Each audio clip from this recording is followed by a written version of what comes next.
لیکن جب وہ مسئلہ پیش آیا، ایک بیماری آ گئی، تو اب ضرورت پیش آئی کہ لوگوں نے اس بیماری کے بارے میں ایک دوسرے کو بتانا ہے، پوچھنا ہے، احتیاط کرنی ہے، تو اب کیا کریں؟ بار بار یہ کہ کہیں گے ایک بیماری آ گئی، بیماری آ گئی ہے، تو انسان کہتا ہے نہیں، میں کیا کروں گا، میں ایک نام رکھ لوں گا۔ تو ہمیں بتایا کہ جناب یہ کووڈ 19 ہے یا یہ کرونا وائرس ہے، تو وہ نام کے ذریعے کیا ہو رہا ہے، کمیونیکیٹ ہو رہا ہے۔ اب جتنی زبان ہے، اس کی جو بھی ووکیبلری ہے، وہ کہاں سے آ رہی ہے؟ اس کا سورس کیا ہے؟ اس کا سورس ہے انسان نے جو محسوس کیا، انسان نے جو آبزرو کیا، اس کو کمیونیکیٹ کرنے کے لیے اس نے لفظ ایجاد کیا۔ تو زبانوں میں ووکیبلریز ایجاد ہوتی ہیں، اور ہر زبان کانٹینیوسلی ووکیبلری کو ایڈ کرتی رہتی ہے۔ اور یہ جو اس کی اندر ووکیبلری ایڈ ہوگی، اس کی بنیاد کیا ہوگی؟ اس کی بنیاد موجودات اور محسوسات ہیں۔ جو چیزیں موجود ہیں، جوں جوں ڈسکور ہوتی چلی جائیں گی، ویسے ویسے ہمیں ووکیبلری ایڈ کرنی پڑے گی۔ نئی قسم کی مچھلیاں دریافت ہوتی ہیں تو کوئی نام رکھنا پڑتا ہے ان کا، کہ اب یہ کون سی مچھلی ہے، یہ کون سی مچھلی ہے۔ اور پھر ہم نام کیسے رکھتے ہیں؟ ان کے خواص کو دیکھ کے رکھ لیتے ہیں۔ کوئی مچھلی ہے، اگر بالفرض اس کے اندر وہ تیز رفتاری سے پانی میں تیرتی ہے، تو کوئی ایسا نام رکھ لیا جائے گا جس میں تیز رفتاری کا پہلو سامنے آتا ہو، تو کوئی ریلیونسی ڈھونڈی جاتی ہے نام کے لیے۔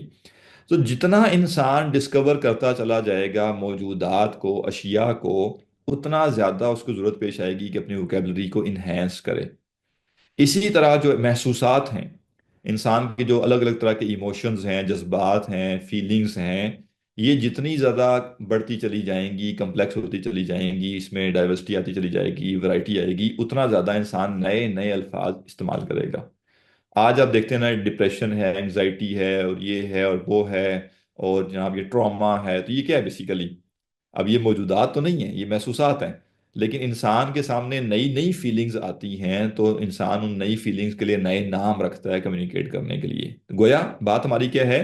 ووکیبلری بنیاد رکھتی ہے موجودات اور محسوسات پر، اور جو جو موجودات اور محسوسات اور احساسات جو ہیں، ان کا دائرہ کار بڑھے گا، ویسے ویسے ووکیبلری بڑھ جائے گی۔ اس کا مطلب کیا ہے؟ اس کا مطلب ہے ہماری ووکیبلری اور ہماری زبان لمیٹڈ ہے۔ اور لمٹ کہاں تک ہوئی ہوئی ہے؟ وہ چیزیں جن کو ہم دیکھ چکے ہیں، آبزرو کر چکے ہیں، اور وہ چیزیں جن کو ہم محسوس کر چکے ہیں، ہماری زبان اس تک محدود ہے۔ اور جو ہی کوئی چیز ہماری اس موجود چیزوں سے باہر سے آتی ہے، یا جو ہی کوئی احساس ہمارا نیا احساس ہوتا ہے، تو ہمیں محسوس ہوتا ہے کہ ہم وہاں محدود ہو گئے، اور ہم اپنا وہ احساس نہیں کنوے کر پا رہے دوسرے کو، اور ہمیں ضرورت پیش آتی ہے کہ ہم ایک نیا لفظ ایجاد کریں، اور وہ لفظ اس نئے احساس کو کمیونیکیٹ کرے یا نئی چیز کو کمیونیکیٹ کرے۔ آپ ایک لمحے کے لیے سوچئے کہ آپ ایک سیر کے لیے گئے کسی جگہ پر، اور ایک یونیک سی جگہ تھی۔ اب آپ نے وہاں بڑی دلچسپ قسم کی چیزیں دیکھی ہیں، بڑی مزے کی چیزیں آپ نے دیکھی ہیں وہاں پہ، اور وہ چیزیں دیکھنے کے بعد آپ واپس آئے اپنے علاقے میں، اور آپ نے اپنے دوستوں سے ملے، اور آپ نے کہا جی میں نے وہاں وہ دیکھا ہے۔ کیا دیکھا جی؟ وہ بہت بڑی سی چیز دیکھی ہے میں نے، وہ سفید سی۔ تو جتنی آپ اس کو ڈسکرپشن دیتے رہیں گے، وہ کیا ہوگا؟ کہے گا یہ کیا؟ لیکن اگر اس کے بجائے آپ یہ کہیں کہ جی میں نے وہاں مینار دیکھا، تو وہ کہے گا مینار کیا ہوتا ہے؟ تو آپ کہیں گے جی ایسے ایک عمارت تھی، اس کے ساتھ ایک جو ہے نا ایک پلر کی طرح ایک چیز کھڑی ہوئی تھی، وہ گول تھی۔ تو اب کیا ہوگا؟ آہستہ آہستہ لفظ مینار معروف ہو جائے گا، اور تھوڑا عرصہ گزرے گا تو وہ لینگویج کا حصہ بن جائے گا، اور لوگوں کو پتا ہوگا کہ مینار کا مطلب کیا ہوتا ہے۔ گویا انسان لمیٹڈ اپنی موجودات کی جو فہرست ہے، اور محسوسات کی جو اس کی اپنی فہرست ہے، اس کے اندر لفظ ایجاد کرتا ہے، اور جو ہی اس سے باہر نکلتا ہے تو اس کے پاس لفظ باقی نہیں رہتے۔ اب آ جائیے یہاں پہ کہ اللہ سبحانہ وتعالیٰ جو کلام کر رہا ہے ہم سے، تو محدودیت یا لمیٹیشن اللہ سبحانہ وتعالیٰ کی نہیں ہے۔ اللہ سبحانہ وتعالیٰ تو مالک الملک ہے، وہ جو چاہے کلام کر سکتا ہے۔ لیکن وہ کلام بامانی کرنا چاہ رہا ہے نا، یعنی بامانی کا مطلب ہے کہ وہ کلام جو ہم سمجھ سکیں، بامقصد کلام ہے۔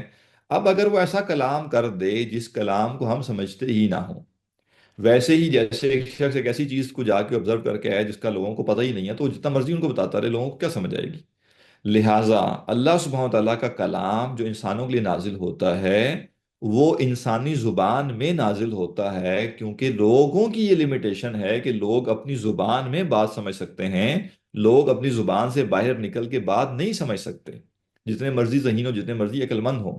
اور اللہ سبحانہ وتعالیٰ جو چیزیں ہمیں سمجھانا چاہتا ہے، وہ چیزیں ہماری موجودات اور ہماری محسوسات کے اندر منحصر نہیں ہیں۔ قرآن مجید جو کچھ بیان کر رہا ہے، وہ سب چیزیں نہ ہم نے دیکھی ہوئی ہیں، اور نہ وہ سب چیزیں ہم نے محسوس کی ہوئی ہیں۔ ان میں سے کچھ چیزیں ہم نے دیکھی ہوئی ہیں، کچھ چیزیں محسوس کی ہوئی ہیں، اور کچھ چیزیں ایسی ہیں جو نہ ہم نے دیکھی ہیں نہ محسوس کی ہیں۔ اب ان چیزوں کو ہمیں سمجھانا ہے، لیکن لمیٹیشن کیا ہے؟ ہماری لمیٹیشن یہ ہے کہ ہماری ووکیبلری سے باہر ووکیبلری استعمال کی جائے گی تو ہمیں سمجھ نہیں آئے گا کیا کہا جا رہا ہے، اور ہماری ووکیبلری کے اندر صرف وہ چیزیں جو ہم نے دیکھی ہوئی ہیں اور جو چیزیں ہمیں سمجھائی جانی ہے وہ ہم نے دیکھی نہیں۔ یہ ایک مسئلہ پیدا ہوتا ہے جب خالق کا کلام مخلوق کے لیے آتا ہے تو مخلوق اس میں سے کتنا سمجھ سکتی ہے۔ اب اللہ سبحانہ تعالیٰ کیا کرتا ہے؟ اللہ سبحانہ تعالیٰ اس کلام کو انسانوں کی زبان میں نازل کرتا ہے، اور وہ سب چیزیں جو وہ نہیں سمجھ سکتے تھے کیونکہ وہ چیزیں ان کی محسوسات اور ان کی موجودات کے علم سے باہر تھیں، اللہ سبحانہ تعالیٰ ان چیزوں کو تمثیلوں کے ذریعے سمجھاتا ہے۔ مثلا جنت کو ہم میں سے کسی نے نہیں دیکھا، اور اللہ سبحانہ تعالیٰ نے ہمیں یہ بتانا تھا کہ جنت ہے۔ اب اللہ سبحانہ تعالیٰ اس کا جو اصل نقشہ ہے جنت کا، اگر وہ ہمیں سمجھانا چاہے یا ہمیں کنوے کرنا چاہے تو مسئلہ اللہ سبحانہ تعالیٰ کی ذات کا نہیں ہے، مسئلہ ہمارا ہے۔ ہمارے پاس وکیبلری نہیں ہے، کیوں نہیں ہے؟ کیونکہ ہمیں سے کسی نے جنت دیکھی نہیں ہے۔ اگر ہم جنت دیکھ چکے ہوتے تو ہم اس کے لیے نام رکھتے، اور اس نام سے ہم واقعتاً جنت کا ہی تصور ذہن میں لاتے۔ جب ہم نے وہ نہیں دیکھا تو ہمیں پتہ ہی نہیں ہے۔ یعنی ایسے ہی بالفرض ایک بندے نے کبھی فارم ہاؤس نہیں دیکھا ہوا، اس کو پتہ بھی نہیں فارم ہاؤس کا، اب اس کو بتا دیں فارم ہاؤس کیا ہوگا، اس کو کیا سمجھ آنی ہے فارم ہاؤس کے لفظ سے؟ چلیں وہ چونکہ دنیا کی چیز ہے تو پھر بھی تمثیل آپ دے سکیں گے۔ اب مسئلہ یہ ہے کہ جنت ایک ایسی جگہ ہے جس جگہ کے جو میکینزمز ہیں، جس جگہ کی جو اصل پہچان ہے، وہ اس کے میچ کی دنیا میں چیز ہی نہیں ہے، اس سے ملتی جلتی چیز دنیا میں ہے ہی نہیں۔ اب کیا کیا گیا؟ اب انسان کو جنت کا معاملہ سمجھانے کے لیے کہ جنت کیا چیز ہے، دنیا میں اس کی وکیبلری میں جو دی بیسٹ لیونگ وہ سوچ سکتا تھا اس سے مثال دے کر اس کو بتایا کہ جنت ایسی ہے۔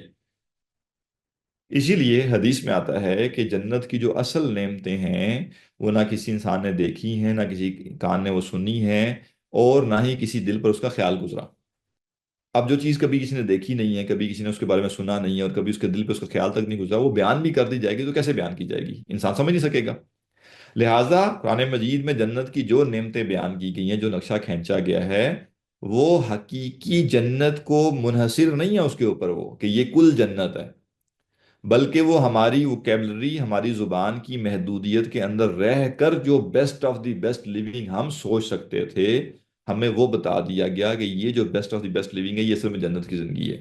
اور پتہ کب چلے گا جنت کیا ہے؟ جب انسان جنت میں جائے گا، دیکھے گا انشاءاللہ۔ اللہ تعالیٰ ہم سب کو جنت نصیب فرمائے۔ تو وہاں جا کے جب بندہ دیکھے گا تو بندہ کہے گا او ہو، میں تو قرآن جب پڑھتا تھا تو میرے ذہن میں جو نقشہ بنتا تھا وہ تو کچھ بھی نہیں تھا، یہ جو جنت ہے، یہ جو میں آبزرو کر رہا ہوں، یہ جو میں دیکھ رہا ہوں، یہ تو کیا ہی کمال ہے۔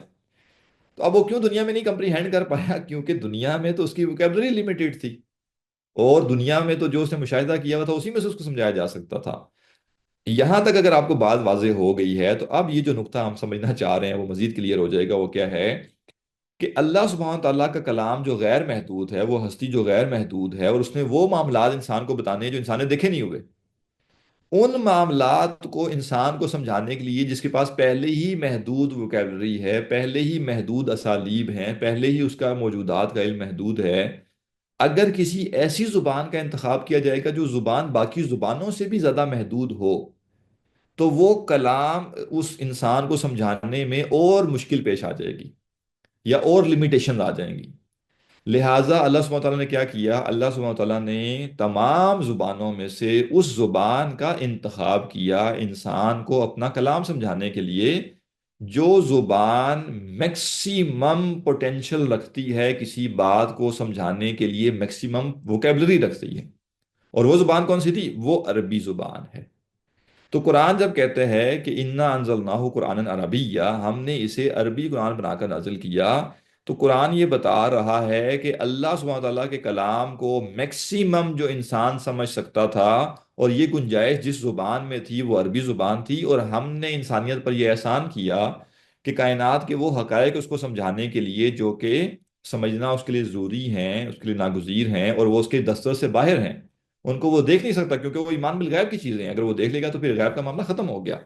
تو ہم نے انسانی زبانوں میں سے اس زبان کا انتخاب کیا جو زبان اس کے لیے میکسیمم کیپیسٹی رکھتی ہے ووکیبلری کی، اسالیب کی، تاکہ وہ اس کو best of the best way میں جو پاسبل ہے اللہ کا کلام سمجھا سکے. اور وہ زبان کون سی ہے؟ وہ عربی زبان.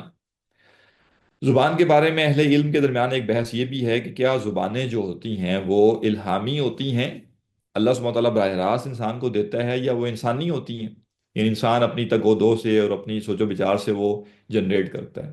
تو بعض اہل علم اس طرف گئے ہیں کہ کچھ زبانیں یقیناً ایسی ہوں گی جو اللہ سبحانہ تعالیٰ نے جیسے ڈائریکٹلی انسان کو سمجھائی ہیں، سکھائی ہیں، یا اللہ کی طرف سے وہ آئی ہیں کہ انسان یہ ان زبانوں میں یوں کلام کرے. اور کچھ زبانیں ایسی ہیں جو کہ انسانی ہیں، بس وہ انسانوں نے جو جیسے بولنا شروع کر دیا، جیسے اس کو الفاظ طے کر لیے، بس وہ بن گئی. تو جن لوگوں کی برل یہ رائے ہے، جن اہل علم کی یہ رائے ہے کہ کلام جو زبانیں ہیں اس میں کچھ الہامی بھی ہیں، تو وہ یہ کہتے ہیں، اب ان کے درمیان پھر یہ بحث آتی ہے کہ پھر الہامی زبان کون سی ہے. تو اس میں پھر ایک طبقہ علماء کا وہ ہے جو کہتے ہیں کہ اصل میں یہ عربی زبان وہ زبان ہے جو کہ جیسے آپ کہہ لیں گاڈ گفٹیڈ ہے ایک طرح سے. اللہ نے ہر ایک چیز، ہر ایک بندے کو ہر ایک صلاحیت اللہ نے دی ہوئی ہے، لیکن پھر بھی ہم کہتے ہیں کہ اس بندے کے پاس یہ صلاحیتیں گاڈ گفٹیڈ ہیں. کیوں کہتے ہیں؟ کیونکہ ہمیں اس میں انسانی عمل دخل بالکل نظر نہیں آتا. سب کچھ دیا ہوا اللہ کا ہے، لیکن بعض اوقات وہ چیزیں ہمیں دنیا میں ایک پروسیس سے گزرنے سے بھی لرن کرتے ہیں، ہم سیکھتے ہیں. لیکن بعض چیزیں ایسی ہوتی ہیں ہم دیکھتے ہیں کہ اس کے لیے کوئی پروسیجر نہیں تھا، کوئی پروسیس دیتے ہیں، تو ہم کہتے ہیں ایسے ہی اگر پاسبل. اگین یہ چیزیں قرآن و سنت میں نہیں آئی کہ ہم اس کو حتمی طور پہ مانیں، لیکن بالفرض اگر ہم اس بیان کو لے لیں کہ کیا کوئی ایسی زبان ہے جو اللہ سبحانہ تعالیٰ نے انسانوں کے لیے براہ راست بھیجی ہو. نہیں، نازل کرنے سے مراد یہ نہیں کہ وہ وحی کے طور پہ نازل ہوئی ہے، یعنی اللہ نے براہ راست لوگوں کو سجھائی کہ یہ زبان اختیار کرو، یہ کرو. تو اگر وہ کوئی پاسبل زبان ہو سکتی ہے تو وہ قرآن ہے. کیوں ہے؟ سوری، وہ عربی کی زبان ہے. کیوں ہے؟ کیونکہ اللہ سبحانہ تعالیٰ کا ارادہ یہ تھا، منشا یہ تھی کہ اللہ سبحانہ تعالیٰ اپنا سب سے افضل کلام اپنے سب سے افضل رسول کے اوپر جو نازل کرے گا وہ عربی زبان میں ہو. اور اللہ سبحانہ تعالیٰ کی منشا یہ تھی کہ جو آخری رسول ہو، جو سب سے افضل رسول ہیں صلی اللہ علیہ وسلم، وہ عربی زبان بولنے والوں میں آئیں اور وہ عرب زبان میں ہوں. لہٰذا اللہ سبحانہ تعالیٰ نے عربی کو یہ درجہ دیا، عربی کو یہ مقام دیا کہ عربی زبان وہ زبان ہے جو میکسیمم انسان کو کلام اللہ کو سمجھانے کی صلاحیت رکھتی ہے. اب فردر آ جائیں اگلے مسئلے کے اوپر کہ اگر عربی زبان ہی وہ زبان ہے جو کلام اللہ سمجھانے کے لیے سب سے بیسٹ ہے، تو کسی بندے نے اگر اللہ کا کلام سمجھنا ہے تو پھر وہ کیا کرے جبکہ وہ عرب نہیں ہے؟ اچھا، بعض لوگوں نے یہ جیسے آپ کہہ لیں کہ ایک شکوہ کیا، ایک اعتراض کیا کہ جی ایک ان کا اختلاف ہی آ جاتا ہے، ایک کریٹیک آ جاتی ہے. مطلب ظاہر نان مسلمس کی ہم بات کر رہے ہیں کہ بھائی اگر یہ قرآن عربی زبان میں نازل ہوا ہے تو پھر یہ اجمیوں کے لیے کیسے ہدایت ہے، اور یہ غیر عرب کے لیے کیسے ہدایت ہے؟ تو قرآن نے کہیں یہ نہیں کہا کہ ہم نے یہ قرآن اس لیے عربی زبان میں نازل کیا کہ انسان ہدایت عربی میں ہی حاصل کر سکتا تھا، بلکہ قرآن نے یہ بتایا ہے کہ نمبر ون تو جس قوم کو اللہ تعالیٰ براہ راست نمبر ون پہ مخاطب کر رہا ہے وہ عرب ہے. تو یہ نہیں ہو سکتا کہ مخاطبین اول عرب ہوں اور کلام فارسی میں آ جائے، اور اس کے جو پہلے مخاطب ہیں وہ ٹرانسلیٹ کر کے پڑھ رہے ہوں، اور جو بعد والے مخاطب آئیں ان کی لینگویج کے مطابق ہو. ایسا نہیں ہوتا، یہ نا غیر فطری بات ہے. فطری بات کیا ہے؟ جو مخاطبین اول ہوتے ہیں، مثلا آپ دیکھیں نا کوئی بھی کتاب لکھی جاتی ہے کس زبان میں لکھی جاتی ہے؟ جس زبان سے اس بندے کا تعلق ہوتا ہے، جس زبان کے لوگوں کو پڑھوانا چاہتا ہے، وہ کتاب اس زبان میں لکھتا ہے. اب اگر وہ کتاب اتنی اہم تھی کہ اور لوگوں نے بھی اس کو پڑھنا تھا تو کیا ہوگا؟ اس کا ترجمہ ہو جائے گا، ٹرانسلیشن ہو جائے گی اس کی. ایسے ہی اللہ سبحانہ تعالیٰ نے جو کلام نازل کیا تو اللہ تعالیٰ نے یہ کہیں نہیں کہا کہ اس کلام کو سمجھنے کے لیے عربی ہی کی لمٹ ہے اور عربی کے بغیر آپ اس کو نہیں سمجھ سکتے. البتہ یہ عربی میں میکسیمم سمجھا جا سکتا تھا، لہذا عربی میں ہے، تو سورس اس کا کیا ہے؟ وہ عربی زبان ہے. اب لہذا یہ مطلب اس اعتراض کی کوئی ویلیو نہیں ہے. دوسری بات، اس اعتراض کی اس لحاظ سے بھی ویلیو نہیں ہے کہ دنیا کی تقریباً تمام زبانوں میں، ہزاروں میں زبانیں ہیں دنیا میں، کچھ لوگوں نے فکر تعداد بھی نکالی ہے 6000 زبانیں، پتہ نہیں کتنی زبانیں. اتنی زیادہ زبانیں جو ہیں تو میجورٹی زبانوں میں جس کے اندر کوئی مسلمان موجود ہے، جس زبان کے لوگوں میں کوئی مسلمان موجود ہے، آلموسٹ تقریباً ایکسیپشن ہو سکتے ہیں اپنی جگہ پہ، تقریباً ساری زبانوں میں وہ لوگ موجود ہیں جنہوں نے اللہ کے کلام کو سمجھا. وہ حجت بن گئے ہیں، وہ دلیل بن گئے ہیں. کس کے اوپر؟ کہ قیامت کے روز ایک شخص اگر کہے گا جی دیکھیں اے اللہ، میں نے تو اس لیے قرآن نہیں سمجھا کہ میری زبان اردو تھی، قرآن عربی میں تھا، تو اللہ تعالیٰ فرمائے گا یہ جو لائن لگی ہوئی ہے لوگوں کی، یہ سارے اردو دان ہیں بھائی. ان سب کو یہ قرآن سمجھ آیا تھا جبکہ ان کی مادری زبان اردو تھی. اس کا مطلب ہے کہ اردو بولنے والا قرآن سمجھ سکتا تھا. ہاں، اس کے لیے ایفرٹ چاہیے تھی، وہ آپ نے نہیں کی. ایک شخص کہے گا جی میں تو فارسی جانتا تھا، میں تو اس قرآن نہیں سمجھ سکا، تو اللہ تعالیٰ کہے گا یہ لائن لگی ہوئی ہے فارسی لوگوں کی، یہ سب فارسی جاننے والے لوگ تھے، فارسی زبان ان کی مادری زبان تھی، لیکن یہ قرآن کو سمجھتے ہیں۔ اور اب تو ماشاءاللہ چائنیز اور رشین اور کورین اور مطلب اب تو بہت، آپ کہہ لیں کہ بنگلہ اور پتہ نہیں کتنی قسم کی زبانیں، اور ہر زبان میں قرآن کے ترجمے موجود ہیں، اور ہر زبان کے جو لوگ ہیں، جو اہل زبان ہیں، وہ قرآن کو سمجھتے ہیں، قرآن کو مانتے ہیں اور قرآن کے مطابق زندگی گزار رہے ہیں۔ تو ان لوگوں نے ویسے ہی عملاً گواہی دے دی کہ یہ اعتراض کسی کام کا نہیں ہے کہ جی عربی میں تو باقی لوگ کیسے سمجھیں گے۔ اب آئیے اگلے نقطے پہ، کہ اگر یہ قرآن عربی زبان میں ہے اور ہم نے اس کو سمجھنا ہے تو اب کیا کریں گے؟ کیا ہمارے لیے عربی سیکھنا لازمی ہے، یا عربی سیکھے بغیر بھی ہم قرآن کو سمجھ سکتے ہیں؟ اب یہاں کچھ یقیناً بات ایسی بھی آ سکتی ہے، آپ کو شاید اچھی نہ لگے، مزہ نہ آئے سن کے، لیکن آپ نے مزے کو ایک سائڈ پہ کر کے یہ دیکھنا ہے کہ بات عقل میں آ رہی ہے یا نہیں، سمجھ میں آ رہی ہے کہ نہیں۔ اگر سمجھ میں آ جائے بسم اللہ، اگر آپ کو لگے نہیں یہ فالتو فضول بات ہے تو آپ کی مرضی، نہ مانیں، لیکن غور کریں، کیونکہ وہ ان پاپولر بات ہوگی جو میں کروں گا، اور لیکن اس کے اوپر ریشنلی تھوڑا سا غور کریں کہ جو بات کی جا رہی ہے وہ کیا ہے۔ قرآن مجید کو سمجھنے کے دو درجے ہیں، ایک درجہ ہے تذکر کا اور دوسرا درجہ ہے تدبر کا۔ یعنی قرآن مجید کو سمجھنے کے جو دو لیولز ہیں، اس میں پہلا یہ ہے کہ آپ کہاں سے نصیحت حاصل کریں، سبق لیں، عملی زندگی کے لیے کوئی رہنمائی لیں، اور اس کو کہتے ہیں تذکر، تذکیر، نصیحت، یاد دہانی۔ اور جو دوسرا درجہ ہے قرآن مجید کو سمجھنے کا، وہ ہے قرآن کو تدبر سے پڑھنا۔ تدبر کہتے ہیں ان ڈیپتھ اسٹڈی، باریکی میں جانا، ایک ایک چیز کی تفصیل میں جانا۔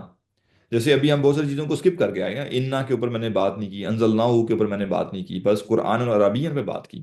اور قرآن اور عربین کے اوپر بھی ہم نے جو بات کی ہے وہ کوئی ابھی اس سے تفصیل سے نہیں کی، بہت کچھ ہے، اس کے مادے کیا ہیں، مصدر کیسے بنا ہے، یہ کیا ہے، بڑا کچھ بیان کیا جا سکتا ہے، لیکن وہ ظاہر وقت نہیں ہے ہمارے پاس۔ تو ایک ہے تدبر کا درجہ، جس تدبر کے درجے میں آپ ایک ایک لفظ کو دیکھتے ہیں، ایک ایک حرف کو دیکھتے ہیں، اس کی باریکیوں میں جاتے ہیں، پورے قرآن مجید کے مضامین کو آپس میں کمپیریزن کر کے دیکھتے ہیں کہ وہاں یہ آیت تھی تو یہاں یہ ہے، یہاں یہ آیت تھی تو وہاں یہ ہے، اور صورتوں کی ترتیب کیا ہے اور اسالیب کیا ہے، یہ ہے تدبر۔ جو ہر مسلمان کو قرآن کا علم چاہیے وہ تدبر والا نہیں ہے، وہ تذکر والا ہے۔ کیوں؟ کیونکہ قرآن مجید کا جو الٹیمیٹ گول ہے نا، وہ الٹیمیٹ گول کچھ بیسک چیزوں کو سمجھنے سے پورا ہو سکتا ہے۔ قرآن مجید کا ہر شخص سے یہ مطالبہ نہیں ہے کہ وہ کوئی عالم بن جائے، کوئی مفتی بن جائے، کوئی محدث بن جائے، مفسر بن جائے۔ عام انسان سے، ایک کامن پرسن سے جو قرآن کا مطالبہ ہے وہ یہ ہے کہ کائنات کے وہ حقائق جو جاننے پر تمہاری زندگی کی کامیابی اور ناکامی ڈپینڈنٹ ہے، تم وہ جانو۔ تمہارے زندگی میں جو تمہیں مقصد دیا گیا ہے وہ مقصد تمہیں پتہ ہونا چاہیے، اس مقصد میں کامیابی کے لیے کیا کرنا ہے کیا نہیں کرنا ہے یہ تمہیں پتہ ہونا چاہیے، اور اصل حقیقت کیا ہے زندگی کی یہ تمہیں پتہ ہونا چاہیے، تمہاری اپنی حقیقت کیا ہے، تمہیں پیدا کرنے والے کی حقیقت کیا ہے۔ یہ چند بنیادی سوالات ہیں جس کا تمہیں علم ہونا چاہیے۔ ان سوالوں کا جواب اللہ سبحانہ تعالیٰ نے اپنے کلام میں ایسے نہیں دیا کہ یہ جواب حاصل کرنے کے لیے تدبر کے بغیر چارہ کار نہ ہو، بلکہ اللہ سبحانہ تعالیٰ نے قرآن مجید کا یہ اعجاز ہے، معجزہ ہے کہ وہ اپنے بنیادی معنی کے لیے بہت ہی آسان ہے، بہت ہی واضح ہے، اور بہت ہی سمپل ہے۔ یعنی اگر قرآن مجید 10 بنیادی باتیں ہر کامن پرسن، ہر لے مین کو سمجھانا چاہتا ہے، تو وہ 10 باتیں اتنی سادہ طریقے سے، اتنی واضح، اتنی کلیئر کٹ قرآن نے بیان کی ہیں کہ وہ عام سے عام بندہ بھی بڑے آرام سے سمجھ سکتا ہے۔ مثلا قرآن مجید نے یہ بات جو کی کہ تمہارا خالق، مالک، رازق، رب اللہ ہے، اللہ نے یہ بات فلسفیانہ انداز میں نہیں کی، کوئی سائنٹیفک دلائل کے ذریعے نہیں کی، سمپل الفاظ۔ ذرا یہ بتاؤ کہ کیا ایک شخص ہے جو جس کا ایک ہی آقا ہے، اور ایک شخص ہے جس کے ایک سے زیادہ آقا ہیں، اور وہ اس کو آپس میں کھینچ رہے ہیں، کہہ رہا ہے میرا کام کرو، دوسرا کہہ رہا ہے میرا کام کرو، کہتا ہے یہ کرو، دوسرا کہتا ہے یہ کرو، ذرا تم بتاؤ کون سا بہتر ہے؟ یہ قرآن کا اسلوب ہے۔ آپ ایک مزدور کو پکڑیں، آپ ایک ریڈی والے کو جا کے پکڑیں، اور آپ اس کے ساتھ بیٹھیں، اور آپ اسے کہیں یار میں تم سے ایک بات بس پوچھنا چاہتا ہوں، اور وہ بات کیا ہے؟ ذرا یہ بتاؤ کہ ایک شخص ہے جو غلام ہے ایک ہی آدمی کا، یا غلامی کو چھوڑ دیں چلیں آپ نوکر ہے، ایک شخص ہے جو ملازم ہے، اس کا جو باس ہے وہ ایک آدمی ہے، اور ایک شخص ہے جس کے 4 باس ہیں، اور وہ چاروں باس جو ہیں وہ اس کو اپنی طرف کھینچتے ہیں، کہتا ہے یہ کرو، دوسرا کہتا ہے یہ کرو، تیسرا کہتا ہے یہ کرو۔ اب تم ذرا مجھے بتاؤ کہ دونوں میں سے فائدے میں کون ہے؟ تو بتائیے، وہ مزدور، وہ ریڑی والا، وہ ایک بالکل ان پڑھ آدمی، ایک دیہاتی آدمی، ایک سادہ آدمی،